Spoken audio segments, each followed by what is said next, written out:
बिस्मिल्लाहिर्रहमानिर्रहीम, अस्सलाम वालेकुम।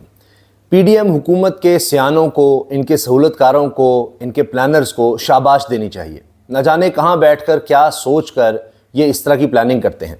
ख्याल ये था कि तहरीक इंसाफ को क्रश कर दें, इमरान खान को जेल में डाल दें, तो उसके बाद हमारे लिए बड़ी आसानियाँ हो जाएंगी, कोई नहीं निकलेगा। इनके लोगों को पकड़ लो, आंसू गैस के शेल चलाओ, गिरफ्तारियाँ करो, लापता करो, और उसके बाद कोई नहीं निकलेगा। सब लोग डर कर बैठ जाएंगे, किसी तरह का कोई एहतजाज नहीं होगा। उसके बाद हम जिस तरह से चाहें हुकूमत चलाएं, जितना अरसा चाहे बैठें।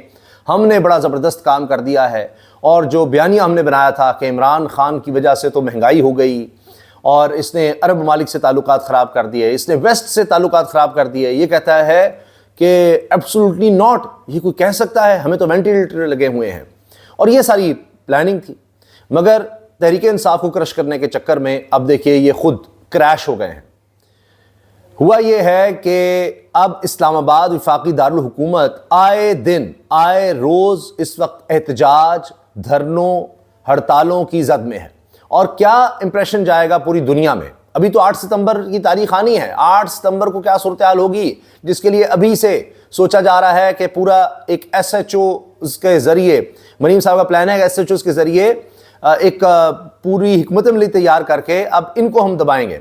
वही SHO जिनके बारे में मोहसिन नकवी साहब कह चुके हैं कि SHO की ये तो मार हैं, जितने भी दहशतगर्द हैं बलूचिस्तान के, उस पर अब राना सनाउल्लाह साहब ने मोहसिन नकवी के खिलाफ महाज खोल दिया है, उस पर भी आते हैं। लेकिन अब इस वक्त हालात ये हैं कि 2 धरने चल रहे हैं।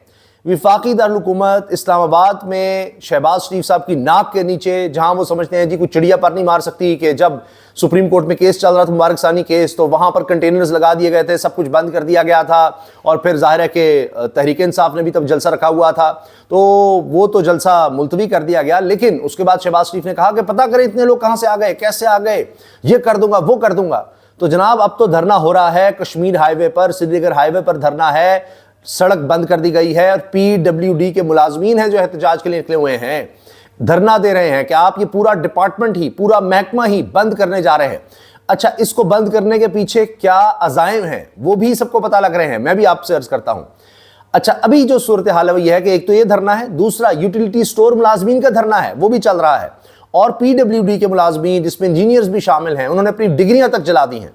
तो कहते हैं क्या फायदा इन डिग्रियों का कि हमने यहां पर मुल्क के लिए काम किया, खिदमत की, और अचानक एक दिन पता लगता है कि हमारी सारी जमा पूंजी खत्म की जा रही है। हमने जो इतना इन्वेस्ट किया, जाहिर है कि वो रोजगार के लिए, और कहीं अचानक कहां जाएंगे। इतने साल हो गए उनको यहां पर काम करते हुए, उन्होंने अपनी एक सोच रखी होगी कि अच्छा इतना अरसा काम करेंगे, आगे ऐसे जिंदगी गुजारेंगे, वो सब अचानक से एक लम्हे में हमसे छीना जा रहा है। सब कुछ खत्म, और महकमा ही बंद कर रहे हैं। तो उन इंजीनियर्स ने अपनी डिग्रियां चलाई हैं, मीडिया ने देखा है, वहां पर वीडियोस इसकी मौजूद हैं।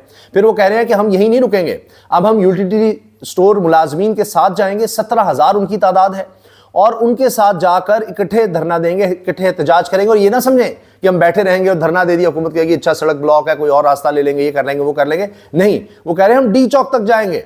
इसका मतलब है कि प्राइम मिनिस्टर का घेराव भी होगा, यहां तक वो जाएंगे। जाहिर है कि जब किसी की रोजी पर आप लात मारेंगे, उनका माशी कत्ल करेंगे, उनके बच्चों से आप नवाला छीनेंगे, उनकी एजुकेशन छीनेंगे, तो क्या वो लोग घरों में बैठे रहे? क्या करेंगे?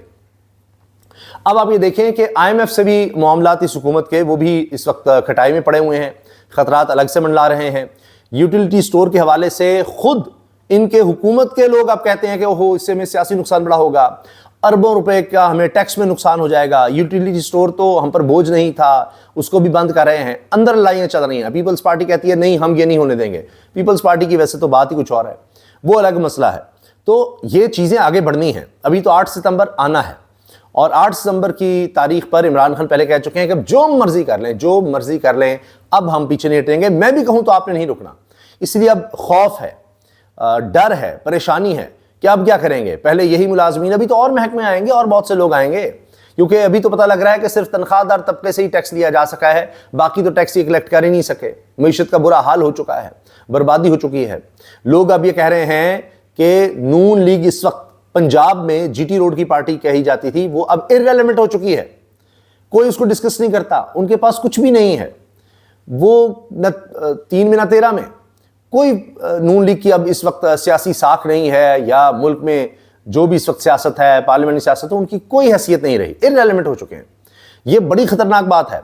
हत्ता कि आप अंदाज़ा लगाइए फवाद चौधरी कह रहे हैं कि नहीं, नून लीग को इतना इररेलेवेंट नहीं होना चाहिए, तहरीक इंसाफ को बचाना चाहिए नून लीग को, ये तो बिल्कुल ही ख़त्म हो रही है जमात, तो कहीं ना कहीं नून लीग रहे, वरना क्या होगा, वरना यहाँ पर बुनियाद प्रस्त आ जाएंगे, एक्सट्रीमिस्ट एलिमेंट्स आ जाएंगे और मजहबी जमातें बड़ा टेक ओवर कर लेंगी, क्योंकि नून लीग का तो वोट बैंक खत्म होता चला जा रहा है, उन्होंने किसी और को तो वोट देना है, तो वो जमात इस्लामी को देंगे, लब्बैक वालों को देंगे, वो और जमातों की तरफ चले जाएंगे जो हार्ड लाइनर्स हैं, बड़े मसाइल हो जाएंगे।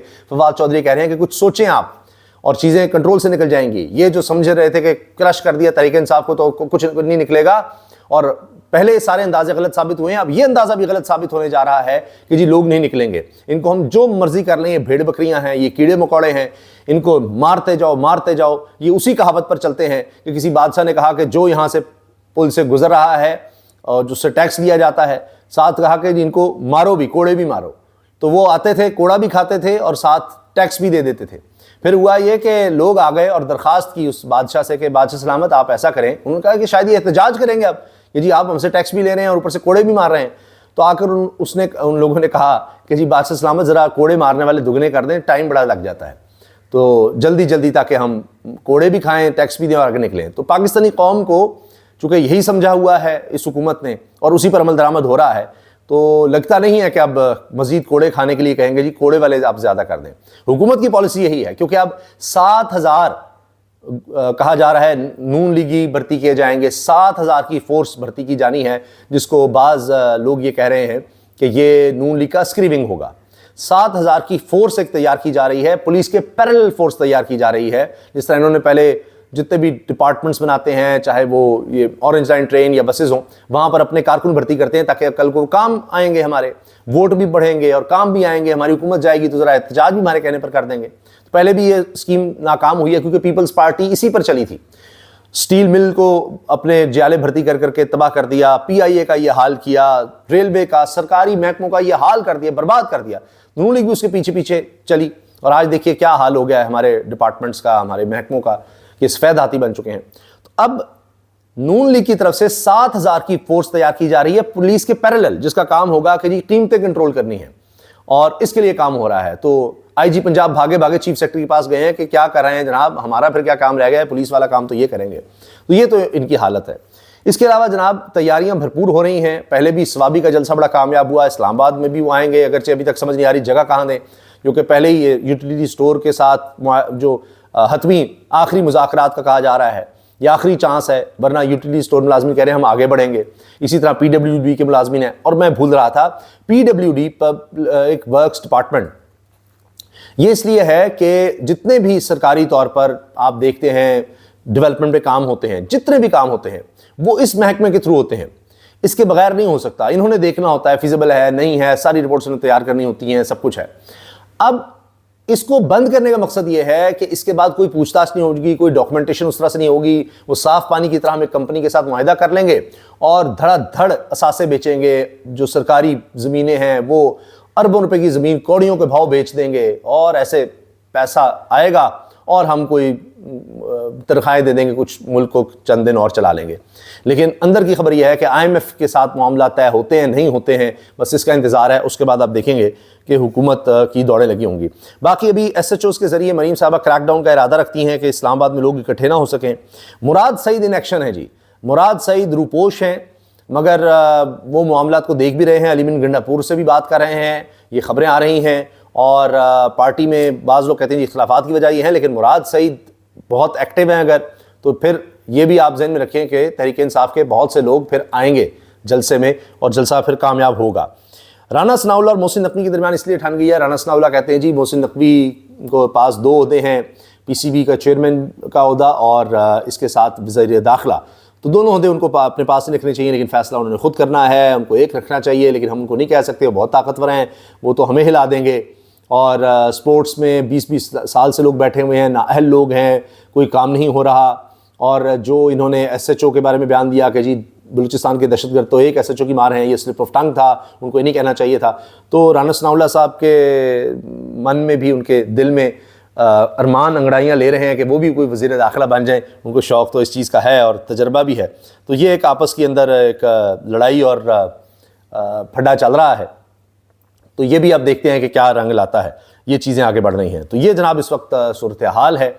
और मीशत के हवाले से मैं आपको बता दूं कि ये खबरें भी आ रही हैं, अली खिज़र जो बिज़नेस रिकॉर्डिंग के लिए काम करते हैं, पाकिस्तान का सबसे मौक़र इसको हम कह सकते हैं जरीदा है बिज़नेस के हवाले से, तो वो कह रहे हैं कि जी IPPs जो पाकिस्तानी ओनर्स हैं उनको भी थ्रेट किया जा रहा है कि भाई बस मामलात इस तरह से देखो ख़त्म करो, क्योंकि अभी 1200 अरब रुपया तो पिछले 10 साल में इनका बन गया है, तो वही पूरा नहीं कर पा रहे, तो आगे हम क्या करेंगे। लेकिन उसमें मसला ये आ रहा है कि फिर आगे क्या होगा। आप इंटरनेशनल इन्वेस्टर्स के लिए सहूलियात पैदा कर रहे हैं, लोकल इन्वेस्टर जो इस तरह के हैं वो बाहर भाग जाएंगे। नए IPPs के बाद कैपेसिटी पेमेंट में 2142 अरब रुपए का इजाफा हुआ है, क्योंकि ये जो IPPs हैं ये बढ़ते चले जा रहे हैं। गुज़श्ता 10 साल के दौरान 1200 अरब रुपए से ज़ायद हमने IPPs को अदा किए हैं। अब लोकल IPPs जो लोकल ओनर्स हैं उनको तो इस तरह हम मैनेज करेंगे, लेकिन इंटरनेशनल जो हैं उनका क्या करेंगे। जब लिखेंगे लोग इंटरनेशनल के लोकल के साथ ये हो रहा है तो इंटरनेशनल इन्वेस्टमेंट और ज़्यादा बाहर जो से आना क्या था, यहाँ के लोग भाग जाएंगे और वो भी आने से कतराएंगे। जब हम इंटरनेशनल इन्वेस्टर्स को बहुत रकम देने को तैयार हैं, अभी रिकोडिक में सऊदीज़ को देने को तैयार हैं, तो अपने लोगों के साथ क्या होगा। ये एक दूसरा आर्गूमेंट आ रहा है, मैंने जिस तरह अली खिज़र का आपको हवाला दिया है, ये चीज़ भी चल रही है और आगे देखते हैं कि इस पर क्या होता है। बहरहाल एक और ख़बर है, उस पर हम आगे तफसील से बात करेंगे कि इमरान खान पर तो बहुत से वार कर दिए गए जी, ऑक्सफोर्ड में इलेक्शन लड़ सकें, कॉलम छुपा लिए गए। अब इमरान खान की बारी है और इमरान खान क्या करने वाले हैं, वो बहुत ही ख़तरनाक आप समझेंगे तो हुकूमत के लिए या जिन लोगों ने वहाँ पर कॉलम छुपाए हैं उनके लिए बड़ा ख़तरनाक वार होने वाला है, क्योंकि अब डॉक्यूमेंट्रीज आ रही हैं, इसी तरह से आर्टिकल्स आ रहे हैं और चीखें निकलेंगी। अंदर की खबर यह है कि इमरान खान की मुखालिफिन की चीखें निकलने वाली हैं, ऐसी डॉक्यूमेंट्रीज ऐसे आर्टिकल्स आ रहे हैं, क्या फिर उनको भी उसी तरह से कवरेज मिलेगी या नहीं मिलेगी। ये खबर मैं आपको दे रहा हूँ, हो सका तो अगली वीडियो में इस पर तफसील से बात करेंगे। अल्लाह हाफ़िज़।